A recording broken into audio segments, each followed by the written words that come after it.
فیض شاہ جہاں صدائے رمضان۔ بسم اللہ الرحمن الرحیم۔ مولا صلی وسلم دائما ابدا علی حبیبک خیر الخلق کلہم، یا رب بالمصطفیٰ بلغ مقاصدنا واغفر لنا ما مضى یا واسع الکرم۔ السلام علیکم ناظرین و سامعین کرام، 9 نیوز HD کے لائیو اسٹوڈیو سے رمضان المبارک کی اسپیشل ٹرانسمیشن صدائے رمضان کے ساتھ آج یکم رمضان المبارک افطار کے ان بابرکت لمحات میں آپ کی خدمت میں حاضر ہے آپ کا میزبان محمد لقمان رضا۔ ناظرین و سامعین، ماہ رمضان المبارک کی بابرکت ساعتوں میں سحری اور افطار کے بابرکت لمحات میں صدائے رمضان المبارک یہ اسپیشل ٹرانسمیشن آپ کی خدمت میں پیش کی جاتی رہے گی۔ آج رمضان المبارک کی فضیلت کیا ہے، عظمت کیا ہے، اور روزوں کی فضیلت، فرضیت اور اہمیت کیا ہے، افطاری کے حوالے سے آقا کریم صلی اللہ علیہ وآلہ وسلم کا معمول مبارکہ اور فضیلت آقا کریم صلی اللہ علیہ وآلہ وسلم نے کیا بیان فرمائی، اس حوالے سے گفتگو ہوگی۔ ہمارے ساتھ شریک گفتگو ہوں گے ہمارے معزز مہمان اسلامک اسکالر جناب علامہ محمد شاہ زیب رضا قادری صاحب، ان کے ساتھ عظیم ثنا خان جناب ساجد علی ساجد صاحب آقا کریم صلی اللہ علیہ وآلہ وسلم کی ثنا خوانی کے لیے میں آپ دونوں معزز مہمانوں کو خوش آمدید کہتا ہوں۔ ناظرین و سامعین، ماہ رمضان المبارک حقیقت میں رحمتوں، برکتوں، مغفرتوں کا مہینہ، اور یہ ماہ محترم ہماری زندگی میں ہمارے لیے آنے والی زندگی کے لیے، اور چونکہ یہ ایک مہینہ ہوتا ہے تو 11 مہینوں کے لیے ٹریننگ سیشن بھی بن سکتا ہے اگر ہم اس ماہ رمضان المبارک کی بابرکت ساعتوں کا احترام بھی کریں، ان کی قدر بھی کریں، اور ان بابرکت ساعتوں میں عبادات جیسے نماز ہے، تراویح ہے اور روزہ ہے، ان کو بجا لائیں، اور پھر تلاوت کلام پاک وہ کریں، اور پھر تزکیہ باطن کر لیں، تو پھر یہ ماہ محترم ہمارے لیے حقیقی معنوں میں برکتوں کا مصداق بنے گا، رحمتیں ہم اس کی لوٹیں گے، اور پھر بخشش کا مہینہ، جہنم سے آزادی کا مہینہ، یہ حقیقی معنوں میں اسی وقت بن سکتا ہے جب ہم اس کی قدر کریں گے۔ اور اس کے برعکس اگر ہم یوں ہی بے قدری میں اس کو گزار دیں گے تو جہاں اس کی برکتیں اور فضائل بے شمار ہیں، وہیں پھر وہ بے برکتی اور ناقدری کرتے ہوئے اس کے حوالے سے وعیدیں بھی بے شمار ہیں۔ اسی حوالے سے کہ روزہ اور رمضان المبارک، بالخصوص روزے کا جو تصور ہے، اس کی جو تاریخ ہے، کیا امت مسلمہ سے پہلی امتوں پر بھی روزے تھے یا نہیں؟ انبیاء کرام، انبیاء سابقہ علیہم السلام، وہ بھی روزے رکھا کرتے تھے یا نہیں؟ اس حوالے سے اس کی تاریخ کیا ہے، روزے کا تصور کیا ہے؟ علامہ شاہ زیب رضا قادری صاحب ہمارے ناظرین کی آپ رہنمائی کیجیے۔ بسم اللہ والحمد للہ والصلاة والسلام علی رسول اللہ، اما بعد۔ سب سے پہلے تو آپ کا شکریہ، اور ہمارے ناظرین اور سامعین کو ماہ رمضان المبارک کی پہلی افطاری جو ہے وہ مبارک ہو۔ اللہ تعالیٰ اس ماہ مبارک کی اور بالخصوص افطار کے لمحے میں جو برکات اللہ تعالیٰ کی طرف سے اس امت کے لیے خاص ہیں، اللہ ان سب سے ہم سب کو مالا مال فرمائے، آمین۔ ہر سال کی طرح اس سال بھی صدائے رمضان کی اس خوبصورت ٹرانسمیشن میں آپ کا اور آپ کی پوری ٹیم کا شکریہ اور مبارکباد کے لائق بھی ہیں آپ سب۔ جہاں تک تعلق ہے روزہ رمضان اور اس پر نبی رحمت صلی اللہ تعالیٰ علیہ وآلہ وسلم کا معمول مبارک تھا، جی، جب شعبان المعظم کا آخری جمعہ ہوتا تو حضور علیہ السلام خطبہ ارشاد فرماتے، سبحان اللہ۔ اس میں نبی رحمت صلی اللہ تعالیٰ علیہ وآلہ وسلم خطبے میں جو ہے وہ رمضان المبارک کے حوالے سے باقاعدہ حضور ایک اپنی زبان ما ینطق عن الہوی ان ہوا الا وحی یوحی سے کلمات طیبہ ارشاد فرماتے آپ نے جیسے پرومو میں کہا کہ ایک ٹریننگ سیشن بھی ہو سکتا ہے 11 ماہ کا، تو عملی طور پر حضور علیہ الصلوۃ والسلام نے اس کا ٹریننگ سیشن یوں دیا کہ شعبان المعظم کے پورے مہینے کا ایک روزہ بھی نہیں چھوڑتے۔ سبحان اللہ، سبحان اللہ۔ ام المومنین، محبوبہ محبوب رب العالمین، صدیقہ کائنات، سبحان اللہ، صدیق باپ کی صدیقہ بیٹی، سبحان اللہ، بے شک۔ حضرت ام عائشہ صدیقہ رضی اللہ تعالیٰ عنہ عرض کرتی ہیں حضور جتنے روزے آپ شعبان کے رکھتے ہیں آپ کسی اور مہینے کے اس قدر نوافل روزوں کا سلسلہ و تسلسل نہیں ہوتا۔ جی، تو ارشاد فرمائے ایک تو یہ رمضان کے ساتھ ملا رہے ہیں ہم اس کو، اللہ اکبر۔ اور دوسرا اس میں 15ویں شب آتی ہے نصف شعبان کی، جسے شب برات بھی کہا جاتا ہے، جس میں اعمال لکھے جاتے ہیں، اور حضور فرماتے ہیں میری خواہش یہ ہے کہ میں اللہ کے حضور حاضر بھی ہوں تو حالت روزہ میں۔ سبحان اللہ، سبحان اللہ، یہ روزے کی اہمیت، یہ روزے کی اہمیت ہے۔ باقی جو روزے کی تاریخ ہے تو وہ تو قرآن کریم میں جہاں روزے کی فرضیت جس آیت سے ثابت ہو رہی ہے اسی سے روزے کی تاریخ بھی ثابت ہو رہی ہے۔ سبحان اللہ، ٹھیک۔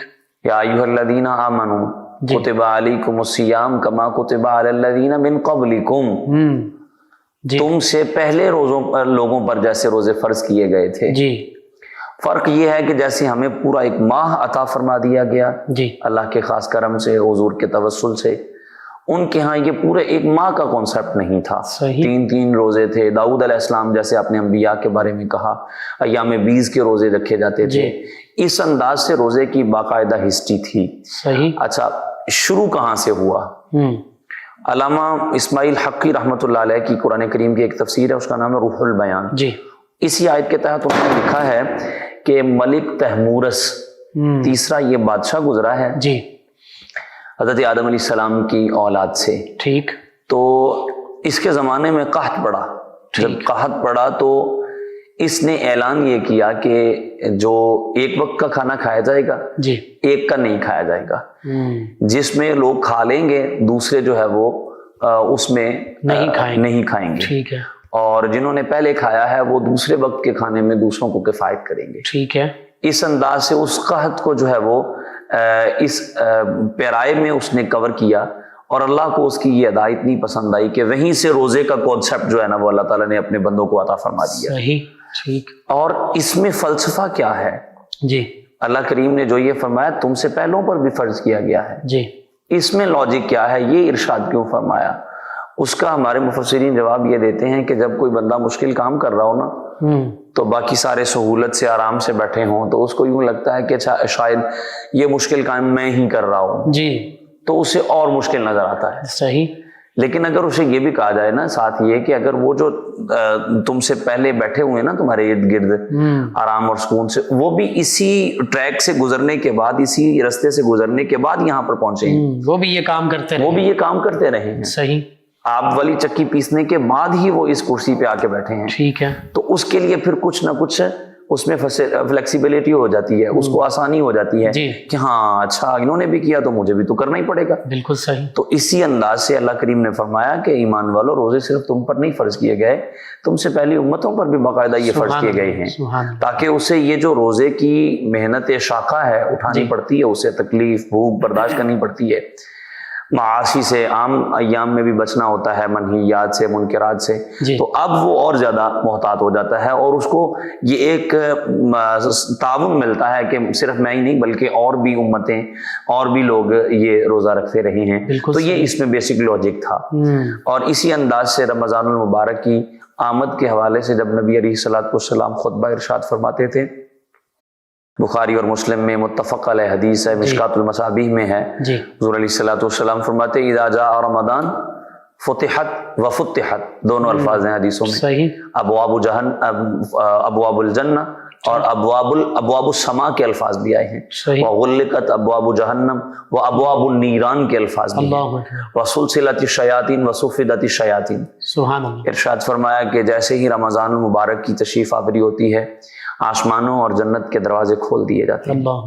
ریاض الصالحین کے حوالے سے میں پڑھ رہا تھا کہ فرمایا کہ ابواب جنت کا مفتوح ہونا یعنی کھلنا یہ بھی اس امت کی فضیلت کے لیے ہے۔ سبحان اللہ، سبحان اللہ۔ کہ جنت کے دروازے جو کھولے جاتے ہیں یہ اس امت کے لیے اللہ تعالیٰ نے، پہلی امتوں کے لیے نہیں، یہ نہیں تھا، یہ اس امت کے لیے خاصا، سبحان اللہ۔ اور یہ خاصا یہاں تک دیکھیے کہ شب معراج جب لوٹتے ہیں محبوب اللہ اکبر، معراج سے، تو بخاری کے الفاظ ہیں، حضور فرماتے ہیں بلال ہم نے اپنے آگے آگے تمہارے قدموں کی آواز کو سنا ہے۔ جی بخاری میں ہی حدیث ہے کہ حضور علیہ السلام نے فرمایا کہ میں نے ایک جنت میں محل دیکھا، مجھے بڑا خوبصورت لگا، میں نے پوچھا یہ کس کا ہے؟ کہا یہ آپ کے صحابی اور آپ کے وزیر حضرت عمر کا ہے۔ سبحان اللہ، یہ ہماری اس امت کا جو ہے نا وہ خاصہ ہے۔ بے شک، پھر فرمایا کہ آسمانوں کے دروازے کھول دیے جاتے ہیں، جنت کے کھول دیے جاتے ہیں، جہنم کے بند کر دیے جاتے ہیں، اللہ اکبر، ٹھیک ہے، اور شیاطین کو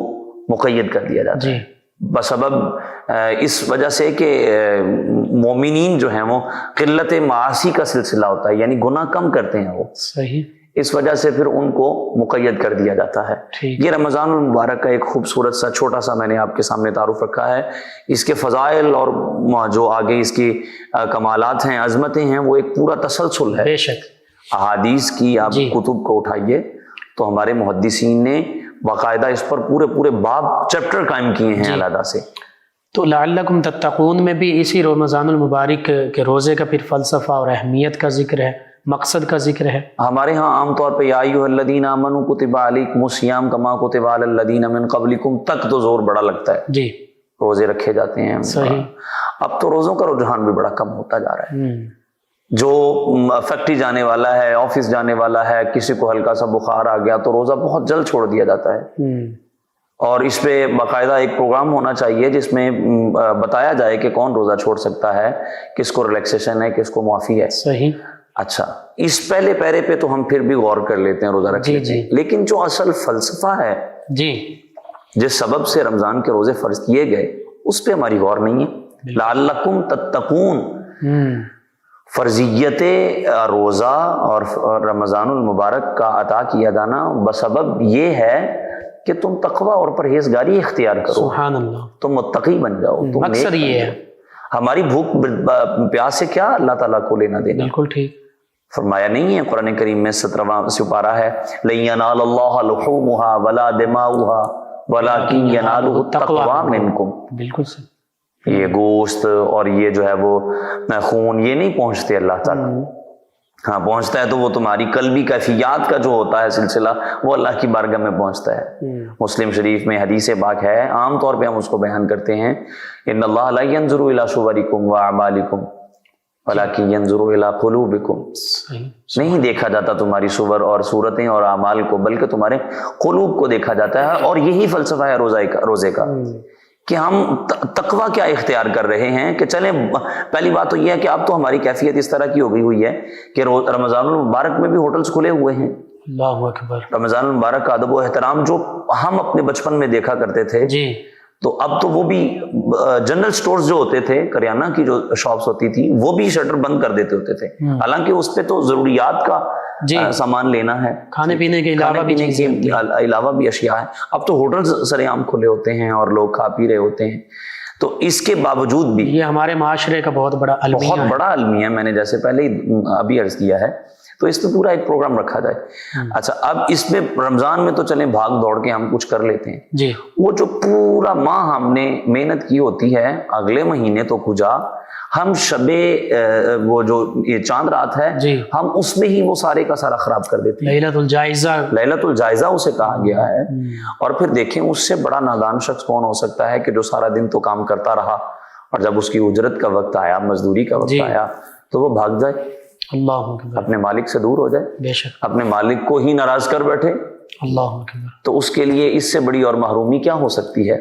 جی تو ہمیں اس اعتبار سے اس فلسفے کو سمجھنے کی ضرورت ہے۔ اللہ کریم فرما رہا ہے لعلکم تتقون، صحیح، ہم نے تمہارے اوپر روزے فرض اس لیے کیے ہیں تاکہ تم متقی بن جاؤ، تم پرہیزگار بن جاؤ۔ اللہ اکبر، وہ جو تم روزہ رکھنے کے بعد تمہاری کیفیت ہوتی ہے کہ بند کمرے میں نہانے بھی جاؤ تو تمہیں کوئی دیکھنے والا نہیں ہے، جی حلق میں ایک بوند قطرہ جو ہے نا وہ پانی کا نہیں نیچے اتارتے، اس سبب سے، اس خوف سے کہ میرا رب مجھے دیکھ رہا ہے۔ بے شک، تو بڑے ادب اور پیار سے ہم اپنے سارے ناظرین اور سامعین کو، ہر مومن کو یہ سمجھانا چاہتے ہیں، جی جو رب رمضان میں دیکھتا ہے بے شک، وہ رب یہ شان رکھتا ہے کہ علیم بذات الصدور، اللہ اکبر، تمہارے وساوس قلب ان سے بھی باخبر جو ذات ہے، وہ صرف رمضان میں نہیں ہے، روزے کی حالت میں نہیں ہے، وہ ہر لمحہ تمہارے دل کے وساوس اور خطرات سے جو ہے وہ باخبر ہے۔ بے شک وہ غیر رمضان میں بھی دیکھ رہا ہے، وہ ہر جگہ دیکھ رہا ہے۔ اللہ کے لیے یہ الفاظ بھی مناسب نہیں ہیں، اپنی شان کے لائق وہ ہر وقت بندے کو ملاحظہ فرماتا ہے، بے شک اس کے دل میں جو خطرات کا ابھرنا ہوتا ہے، جو سلسلہ آتا ہے، وہ سارا اس کے اندر آتا ہے۔ بے شک۔ اور پھر آپ جیسے ہم شروع میں رمضان کی فضیلت پر گفتگو کر رہے تھے، اللہ کریم نے رمضان المبارک کی فضیلت کے لیے خاص طور پہ فرمایا ہے شہر رمضان الذی انزل فیہ القرآن، سبحان اللہ سبحان اللہ، اور یہ واحد مقدس وہ مہینہ ہے جس کا لفظ اور نام اللہ نے قرآن میں ذکر فرمایا ہے۔ سبحان اللہ ٹھیک ہے، یہ فرمایا رمضان وہ مہینہ ہے جس میں قرآن کو نازل کیا گیا ہے۔ سبحان اللہ، نزول قرآن یعنی تکمیل قرآن، یعنی جو کتاب ہدایت ہے وہ بھی اسی ماہ میں نازل ہوئی ہے۔ اتنی رحمتیں برکتیں ہیں اس ماہ اور پھر اسی ماہ میں، یعنی کسی چیز کی اگر کوئی فضیلت اور عظمت بیان کرنی ہو نا، تو ہم کہتے ہیں کہ وہ فلاں اسکالر، وہ فلاں استاد کا شاگرد ہے، اس کے فلاں شاگرد ہیں، صحیح، فلاں جامعہ میں اس نے پڑھایا ہے، ٹیچر ہو تو اس کے لیے پھر یہ ساری۔ اللہ کریم رمضان کی فضیلت کو بیان کرتے ہوئے ارشاد فرما رہا ہے یہ وہ مقدس مہینہ ہے سبحان اللہ، جس نے ہم نے کتاب ہدایت کو نازل فرمایا۔ سبحان اللہ، وہ کتاب ہدایت جس کو جبریل محبوب کے پیچھے پیچھے جہاں جہاں جائیں وہاں وہاں لے کر سبحان اللہ، بے شک۔ باقی کتب تو اللہ تعالیٰ نے اپنے پیغمبروں کو پاس بلا کے دیں اور یک بارگی دیں، جی، لیکن جب قرآن کریم کی اور اپنے محبوب کی بات آئی تو جہاں محبوب تشریف لے جاتے وہیں پر اللہ قرآن کریم بھیج دیتا۔ وہ خواہ اپنے محبوب کی ازواج مطہرات امہات المومنین کے مبارک بستری کیوں نہ ہو، وہ چاہے صدیق کے ساتھ غار ثور ہی کیوں نہ ہو، چاہے وہ محبوب کی حالت نماز ہی کیوں نہ ہو، حالت سفر، حالت حضر، جنگ میں، غیر جنگ میں، جہاں بھی ہوں محبوب کے لیے وہاں وہاں اللہ تعالیٰ قرآن کو نازل سبحان اللہ سبحان اللہ۔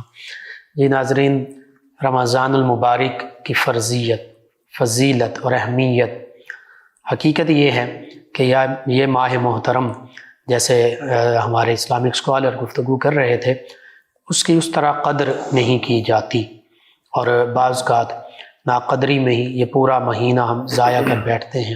اور ہمارے اسلاف کو جب ہم دیکھتے ہیں تو وہ اس ماہ محترم کی قدر بھی کرتے تھے، حتیٰ کہ غیر مسلم لوگ جو تھے وہ بھی اس ماہ محترم میں مسلمانوں کے بابرکت مہینے کے ہونے کے ناطے وہ بھی اس کا احترام کیا کرتے تھے۔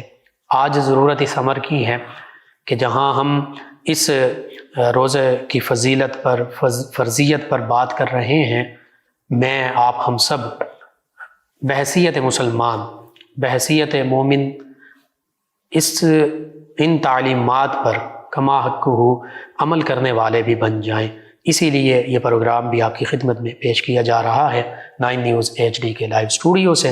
یہ رمضان المبارک کی اسپیشل ٹرانسمیشن صدائے رمضان، ہمارے ساتھ ہمارے ثنا خان جناب ساجد علی ساجد صاحب، جو نبی رحمت صلی اللہ تعالی علیہ وآلہ وصحبہ وبارک وسلم کی بارگاہ اقدس میں کلہائے عقیدت پیش کریں گے۔ جی جناب ساجد علی ساجد صاحب۔ محمد مصطفیٰ کے نام کو ورد زباں کر لو،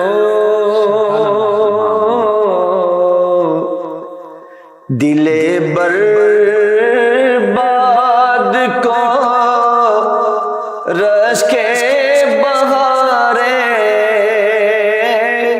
گلستاں کر لو، محمد مصطفیٰ کے نام کو ورد زباں کر لو، چلے آتے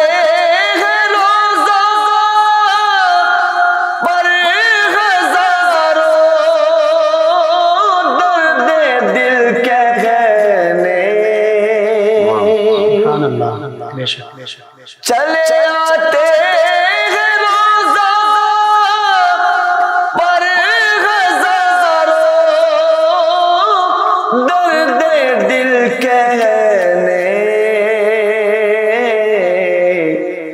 اجازت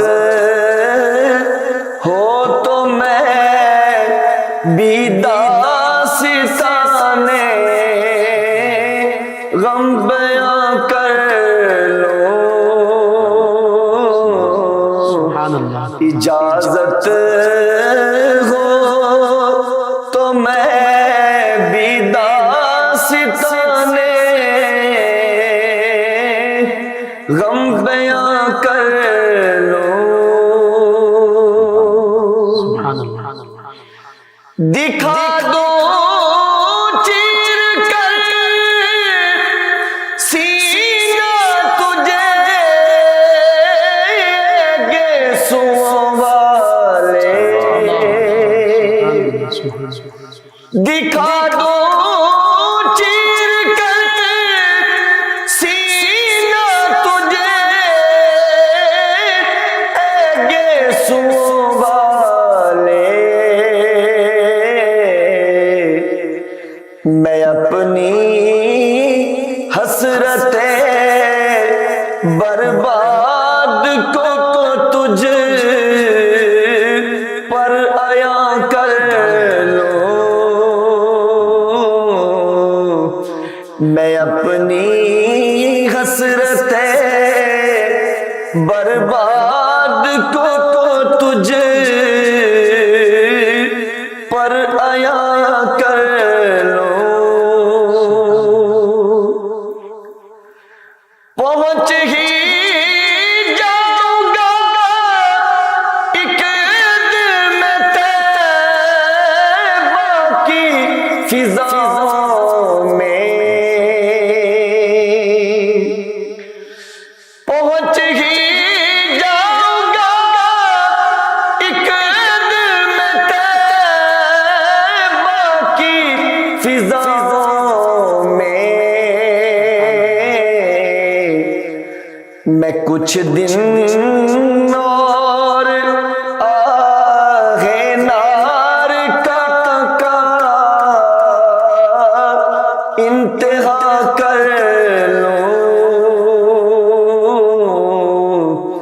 دل برباد کو رش کے بہارے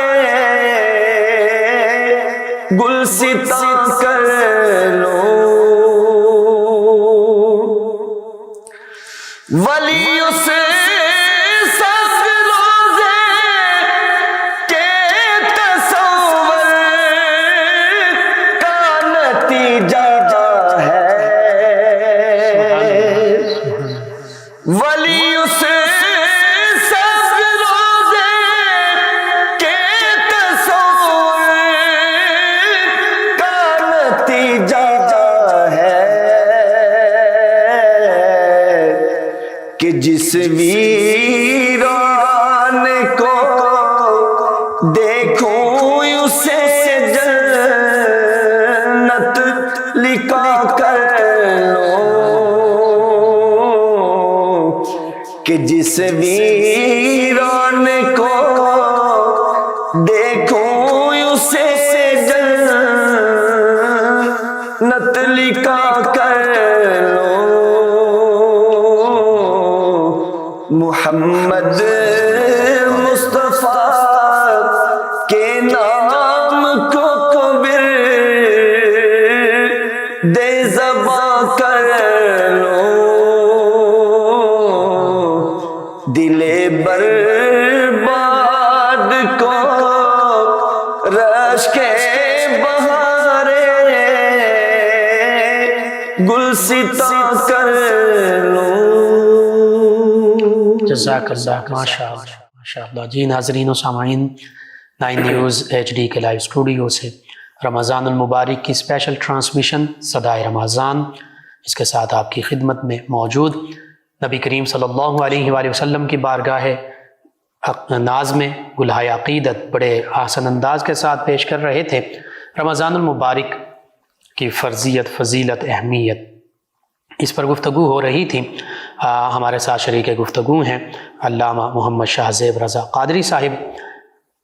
ماہ محترم رمضان المبارک، اس کی اتنی اہمیت ہے کہ آقا کریم صلی اللہ علیہ وآلہ وسلم نے یہ بھی ارشاد فرما دیا تھا کہ اگر تمہیں اس ماہ محترم رمضان المبارک کی برکتوں کا، قدر کا پتہ چل جائے تو پھر تم یہ خواہش کرو، تم یہ تمنا کرو، یہ آرزو کرو کہ کاش پورا سال ہی ماہ رمضان المبارک ہو۔ اسی طرح آقا کریم صلی اللہ علیہ وآلہ وسلم نے یہ بھی ارشاد فرمایا کہ رمضان المبارک کی ہر شب آسمانوں میں صبح صادق تک ایک منادی ندا کرنے والا یہ ندا کرتا رہتا ہے، یہ اعلان کرتا رہتا ہے کہ اے بھلائی طلب کرنے والے پختہ ارادہ کر لے اور خوش ہو جا، اور اے برائی کا ارادہ کرنے والے تو برائی سے باز آ جا۔ اور یہ بھی ندا آتی ہے کہ ہے کوئی مغفرت کا طلبگار، کوئی بخشش چاہنے والا کہ اس کی بخشش کی جائے، اس کی یہ دعا پوری کی جائے، اس کی طلب پوری کی جائے، ہے کوئی توبہ کرنے والا کہ اس کی توبہ قبول کی جائے، ہے کوئی دعا مانگنے والا کہ اس کی دعا پوری کی جائے، اس کی دعا قبول کی جائے، ہے کوئی سوال کرنے والا، ہے کوئی کچھ بھی مانگنے والا، کچھ طلب کرنے والا، اپنی حاجت اس کی طلب براری کرانے والا تاکہ اس کی حاجت پوری کی جائے، اس کا سوال پورا کیا جائے، تو اللہ رب العزت یا کہ کریم صلی اللہ علیہ وآلہ وسلم ارشاد فرما رہے ہیں کہ رمضان المبارک کی ہر شب میں افطار کے وقت 60,000 گناہ گاروں کو جو دوزخ جن کے لیے تھی ان گناہ گاروں کو دوزخ سے آزاد فرما دیتا ہے۔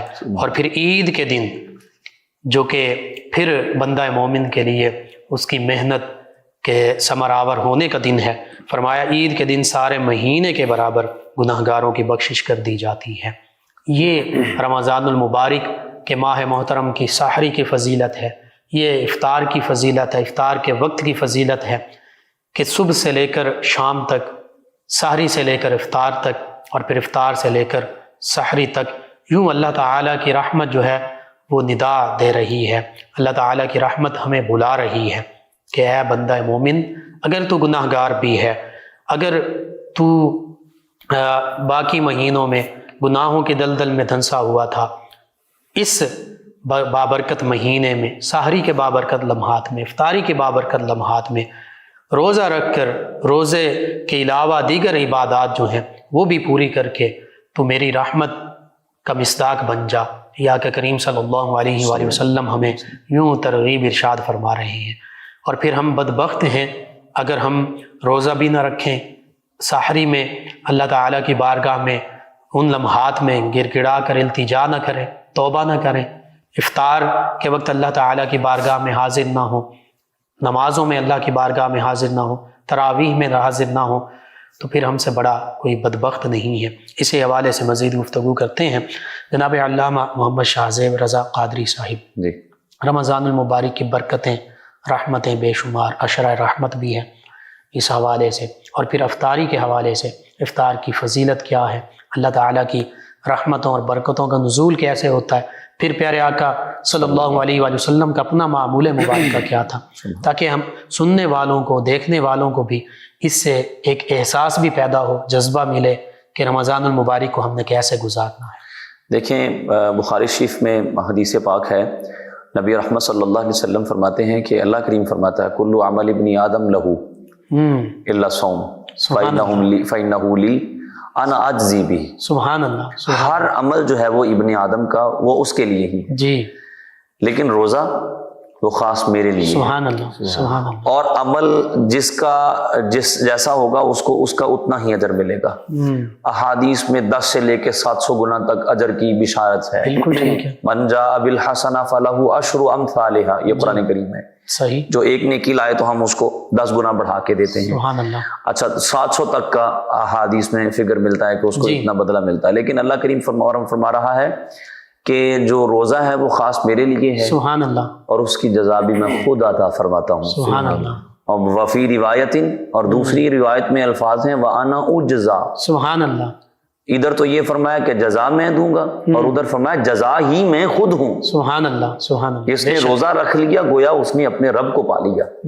تو جس کا اللہ ہو جائے، اللہ اکبر، من کان للہ کان اللہ لہو، سبحان اللہ، ومن کان لہو کان لہ الکل۔ سبحان اللہ، جو اللہ کا ہو جائے اللہ اس کا ہو جاتا ہے، اللہ اکبر، اور جس کا رب ہو جائے پھر رب کی ساری خدائی بھی اس کی ہو جاتی ہے۔ سبحان اللہ، اس کے لیے مسخر کر دی جاتی ہے۔ محمود غزنوی کے بارے میں آتا ہے کہ اس نے اپنے جواہرات زمین پہ بکھیر کے کہا جسے جو چاہیے جتنے چاہیے وہ لے لے۔ یہ بات کہنے کے بعد وہ چل دیے، تو پیچھے پلٹ کے دیکھا تو ایاز پیچھے پیچھے آ رہے ہیں۔ اللہ اکبر۔ جی یہ وہی ایاز ہیں جن کے بارے میں محمود غزنوی نے ایک بار اعلان کیا کہ مجھے سیدنا خضر علیہ السلام سے ملنا اور زیارت کرنی ہے. تو ایک صاحب اٹھے, اس نے کہا حضرت میں زیارت کروا دوں گا, تو بات یہ ہے کہ مجھے کچھ 6 ماہ تک اس کے لیے چلہ کشی اور وظائف کا سلسلہ کرنا ہے. تو اس نے کہا اجازت ہے, لیکن اس نے کہا کہ میرے اہل و عیال کا جو ہے نا وہ سلسلہ خیر کا اور معاملات کا کیا جائے. اس نے کہا ٹھیک ہے بادشاہ. محمود غزنوی نے کہا وہ ہو گیا سلسلہ, 6 ماہ گزرے, طلب کیا گیا. اس نے کہا جی وظیفے میں کچھ غلطی ہو گئی, 6 ماہ اور کرنا پڑے گا. ٹھیک ہے. وہ 6 ماہ گزر گئے, سال ہو گیا. اس نے کہا جی ابھی تک زیارت نہیں ہوئی. اس نے کہا حضرت کون سے خضر پاک اور کون سے وہ جناب ولے چلے اور وظائف, میں تو بھوکا آدمی تھا. ٹھیک ہے. تو آپ کی طرف سے آفر ملی, میں نے اسے قبول کر لیا. تو کوئی مجھے نہیں کوئی ایسا عمل پتہ اور نہ حضرت خضر سے ملاقات کا کوئی سلسلہ ہے. محمود غزنوی نے وزراء سے پوچھا اس کی کیا سزا بنتی ہے. ایک بولا کہ جناب اس کو کتے اس پر چھوڑے جائیں. ایک بزرگ مجلس میں بیٹھے ہیں, انہوں نے کہا کہ یہ بندہ ٹھیک کہہ رہا ہے. تو دوسرے وزیر سے پوچھا تو اس نے کہا کہ جناب اس کو نا آپ کیسا کریں کہ تلوار سے اس کی گردن اڑا دیں. اللہ. تو وہ بزرگ پھر بولے اس نے بھی ٹھیک کہا. صحیح. تو ایاز سے پوچھا تو ایاز کہنے لگے کہ حضور بادشاہ سلامت, آپ کی سلطنت سے, آپ کے مال سے 1 سال کھانا کھا لیا, کیا گیا, اور آپ بادشاہ ہیں, معافی آپ کو زیب دیتی ہے, آپ معاف کریں, کیا بات ہے, کیا جائے گا آپ کا اور اس کا غریب کا سال گزر گیا. وہ بابا جی پھر بولے کہ اس نے بھی ٹھیک کہا. محمود غزنوی نے ساری توجہ چھوڑی. اس نے کہا بابا جی یہ کیا بات ہوئی, یہ بھی سچا, یہ بھی سچا, یہ بھی ٹھیک کہہ رہا ہے, تو یہ کیا بات ہے. تو انہوں نے فرمایا کہ اصل میں جس کی جو تربیت ہے وہ وہی بات کر رہا ہے. اللہ اکبر. بے شک. جس نے کہا کہ کتے چھوڑے جائیں, اس کے بڑے جو تھے وہ بادشاہوں کے کتے نہلاتے رہے, اس نے وہی بات کی. صحیح.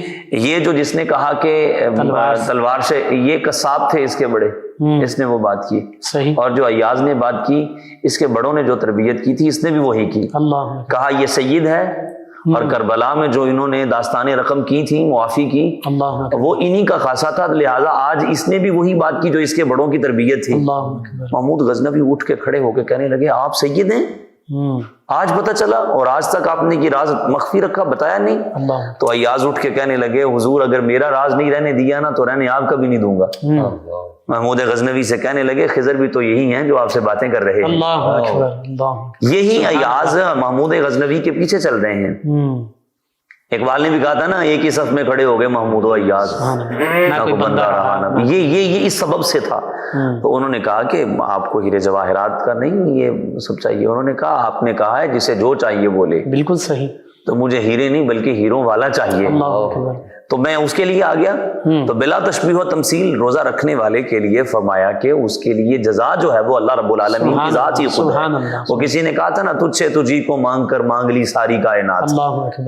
جیسے حضور نے حضرت ربیہ سے فرمایا تسل یا ربیہ, بخاری میں ہے جی, ربیہ مانگ کیا مانگتا ہے جی. اچھا یہاں پر دیکھیے اختیار کی بات بھی دیکھیں. سبحان اللہ. کہا تو یہ جاتا ہے کہ اللہ کے سوا کوئی کسی قسم کا اختیار نہیں. اللہ کے محبوب میں سل مطلقاً فرمایا جی. دنیا مانگنی ہے دنیا مانگ, دین مانگنا ہے دین مانگ, یہاں کی کوئی نعمت مانگنی ہے وہ مانگ, آخرت کی مانگنی ہے تو وہ مانگ. آگے سے انہوں نے بھی کیا کہا, انی اسالوکا, سوال اللہ سے کیا جاتا ہے لیکن حضرت ربیہ صحابی رسول سامنے محبوب کریم سے سوال, اسالوکا حضور میں آپ سے سوال کرتا ہوں, آپ سے مانگتا ہوں, آپ سے مانگتا ہوں. ٹھیک ہے. مرافقتک فی الجنہ, جنت تو ملے گی لیکن رفاقت آپ کی ملنی چاہیے. تو اس سبب سے فرمایا کہ روزہ تو میرے لیے ہے اور اس کی جزا میں خود دوں گا یا میں خود ہوں. سبحان اللہ. حدیث بخاری ہے, حضور اسلام نے ارشاد فرمایا کہ روزہ دار جو نماز پڑھنے والے ہوں گے انہیں جنت کے ایک دروازے سے بلایا جائے گا, اسے وہ گزر رہے ہوں گے. ایک سے زکوٰۃ دینے والوں کو بلایا جائے گا, حجاج کو بلایا جائے گا, اور ایک دروازہ ہے جس کا نام فرمایا ریان ہے. سبحان اللہ. اس سے صرف روزہ دار کو بلایا جائے گا. بخاری شریف میں ہے, سیدنا ابو بکر صدیق سامنے بیٹھے تھے, یار غار مصطفیٰ, مزاج شناس مصطفیٰ, رازدار مصطفیٰ. سیدنا صدیق اکبر کہنے لگے کہ حضور کوئی ایسا بھی ہے جسے ان سارے دروازوں سے بلایا جائے گا؟ قال نعم. حضور نے فرمایا کہ وہ ہاں ہے ایسا جس کو سارے دروازے بلائیں گے. کہا حضور نے فرمایا وَأَرْجُو أَن تَكُونَ مِنْهُمْ, اور مجھے امید ہے اللہ کی رحمت سے کہ جسے جنت کے 8 دروازے بلائیں گے وہ میرا ابو بکر صدیق. سبحان اللہ. سبحان اللہ.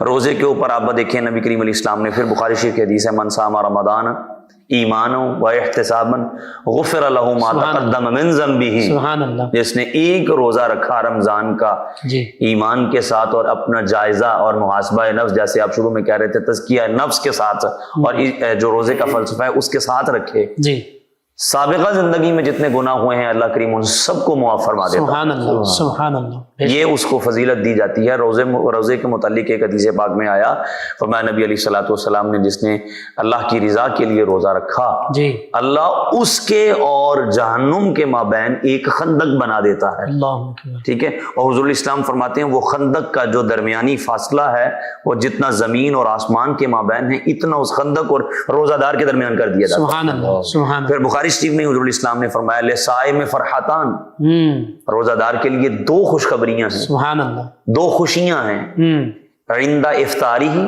ایک تو جب وہ سارا دن بھوکا رہنے کے بعد اسے بالکل صحیح، افطاری کے وقت جو اللہ کی نعمتیں ملتی ہیں بے شک، اس وقت، اور دوسری کتنے خوبصورت الفاظ ہیں محبوب کریم کے، فرمایا عند لقاء ربہ، سبحان اللہ، سبحان اللہ، جب قیامت کے دن وہ اپنے رب سے ملاقات کرے گا اس وقت جو خوشی ہوگی وہ بھی اس روزہ دار کو اور اللہ تعالیٰ یہی وانا اجزا بھی ہے، یہی انا اجزا بھی ہے۔ سبحان اللہ، اور پھر دیکھیے ایک حدیث پاک میں یہاں تک بھی آیا، اللہ اکبر کبیرہ، کسی عمل پر یہ اجر نہیں ملتا جو روزے پر ملتا ہے۔ سبحان اللہ، روزہ دار فرمایا سویا بھی رہے تو اللہ تعالیٰ اس کو ثواب عطا سبحان فرماتا اللہ، رہتا ہے، عبادت ہے وہ بھی، عبادت ہے۔ اور حد تو یہ ہے کہ بھوکا رہنے کے سبب سے جو منہ سے کچھ اسمیل آنا شروع ہو جاتی ہے، الفاظ بھی بڑے محتاط بولنے پڑیں گے، اللہ کریم کو روزہ دار کی وہ جو اسمیل ہے وہ مشک و عنبر سے بھی زیادہ پیاری لگتی ہے اللہ تعالیٰ کو۔ سبحان اللہ، سبحان میں ایک جملہ کہہ کے آگے بڑھوں جی، کہ جب روزہ دار کی یہ شان ہے اس کو اتنا مقام مل رہا ہے، جی،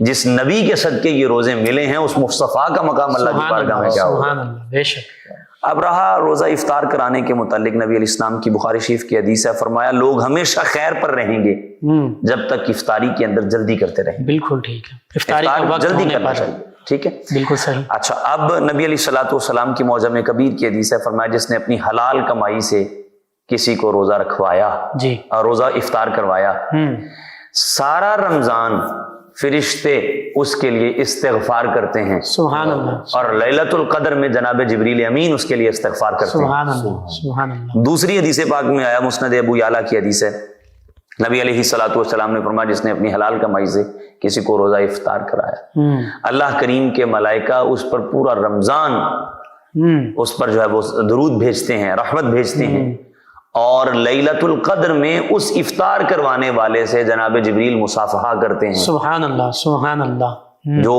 سید الملائکہ ہیں، بے شک، معلم الملائکہ ہیں، بے شک، ٹھیک ہے، جو صحابی ہیں تمام کے تمام نبیوں کے، سبحان اللہ، ٹھیک ہے، وہ ملاقات کرتے ہیں، اور حدیث میں آتا ہے جس سے جناب جبریل امین ملاقات کر لیں اس کی رقت قلب اس کو نصیب ہو جاتی ہے، اور آنکھوں سے جو ہے وہ اللہ تعالیٰ اس کو آنسوؤں کا ایک سیلان اور سیلاب عطا فرما دیتا ہے۔ سبحان اللہ، اور ایک اور حدیث پاک میں ارشاد فرمایا نبی علیہ الصلوۃ والسلام نے جس نے کسی مسلمان کو روزہ افطار کرایا اللہ تعالیٰ اسے میرے حوض کوثر پر لائے گا اللہ اکبر، اور اسے میرے حوض کوثر سے پانی عطا فرمائے گا۔ سبحان اللہ، بخاری کی حدیث کے الفاظ مجھے حوض کوثر سے یاد آیا، نبی علیہ السلام ایک دن صحابہ میں بیٹھے ہیں تو ارشاد فرمایا انی لانظر الآن حوضی، سبحان اللہ، میں ابھی یہاں پر بیٹھے ہوئے اپنے حوض کوثر کو دیکھ رہا سبحان ہوں، اللہ، یہ بخاری کے الفاظ ہیں۔ بے شک، تو قبلہ مفتی صاحب اگر حضور جانے جانا جن کے سبب سے ہمیں روزے ملے ہیں جی، وہ مدینہ طیبہ تشریف فرما ہو کر جی، جنت میں اپنے حوض کوثر کو ملاحظہ فرما سبحان سکتے اللہ، ہیں، سبحان اللہ، تو کیا خیال ہے ان کا امتی جب کسی ان کے امتی کو روزہ افطار کروائے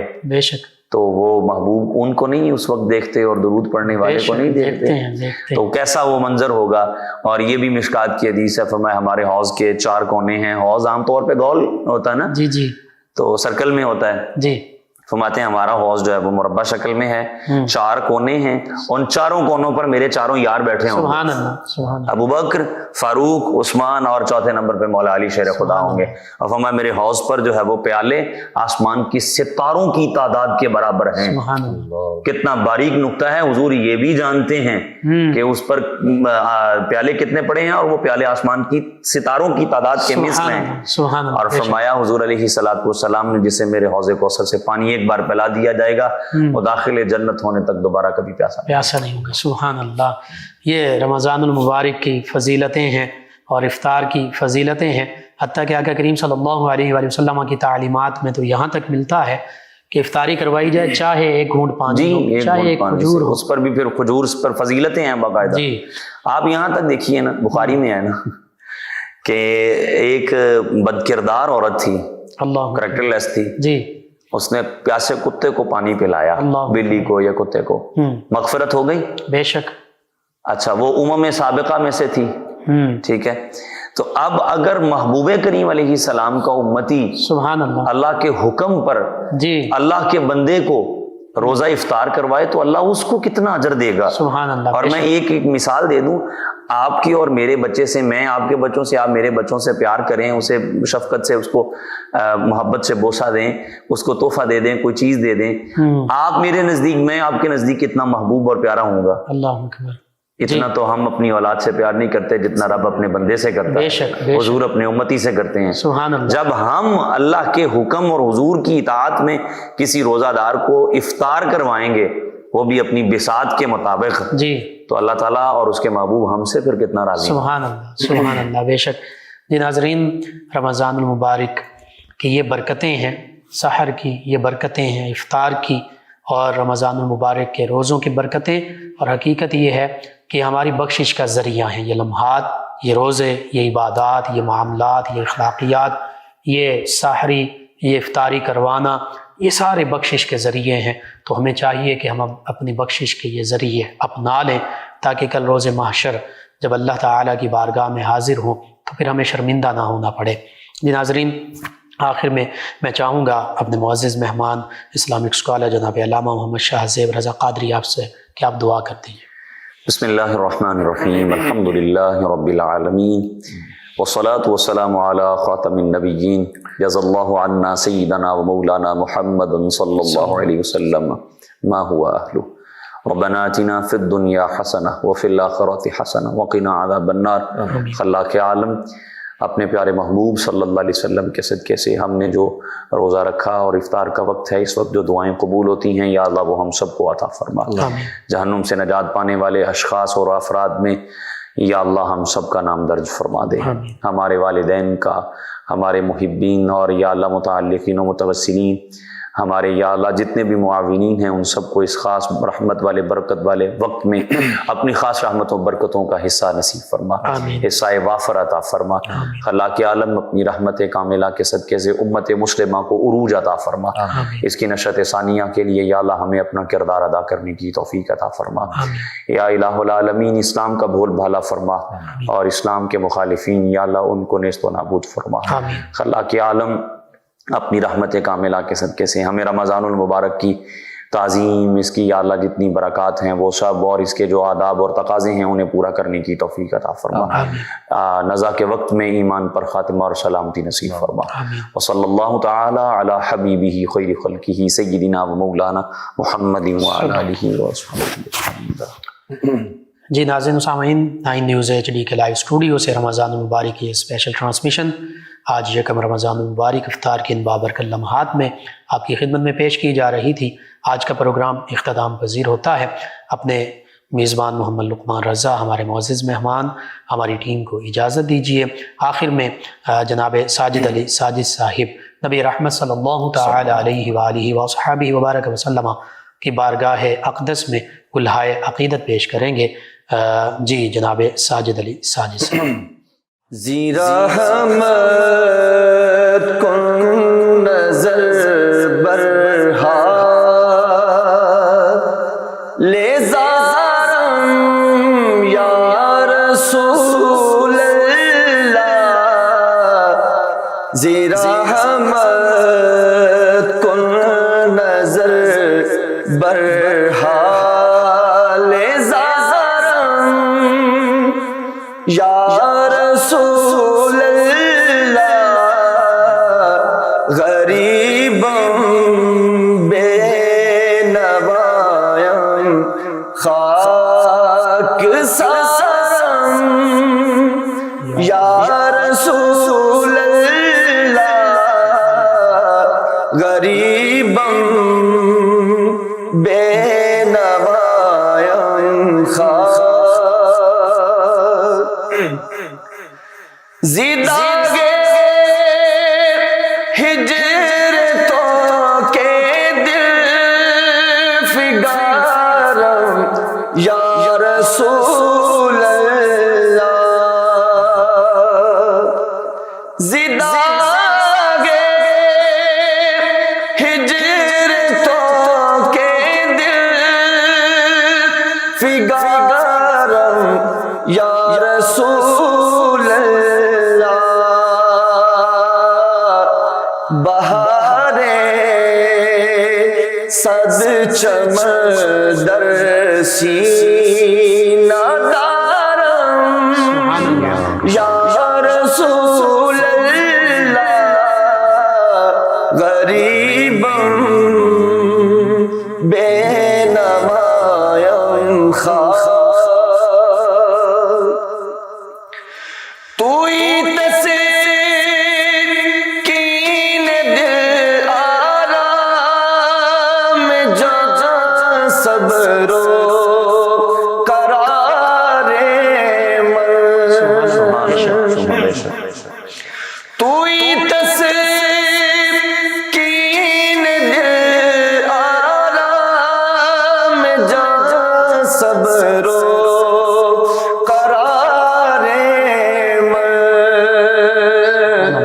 رخ پر نور ببن ما بے قرارم یا رسول اللہ زی رحمت کن نظر برہا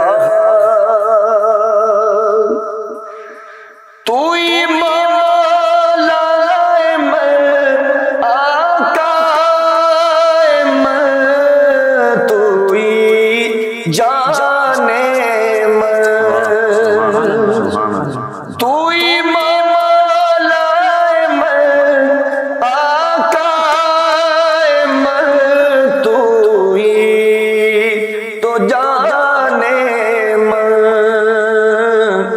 تمہیں دانی کے جز تو کس ندارم یا رسول اللہ غریبم بے نوایم خواہ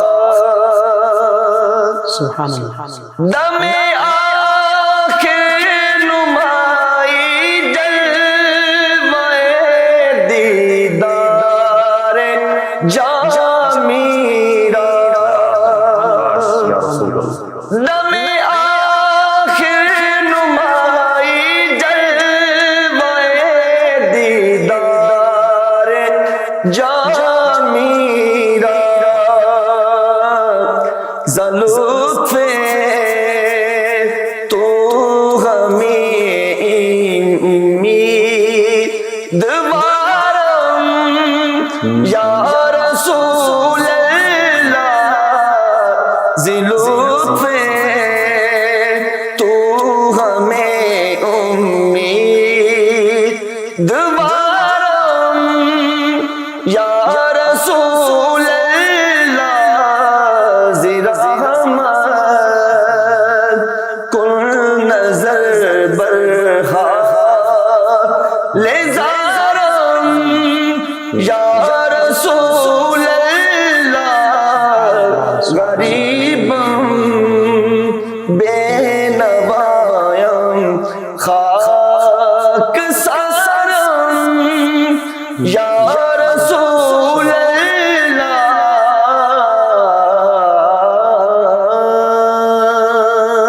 ماشاءاللہ جزاک اللہ فیض شاہ جہاں صدائے رمضان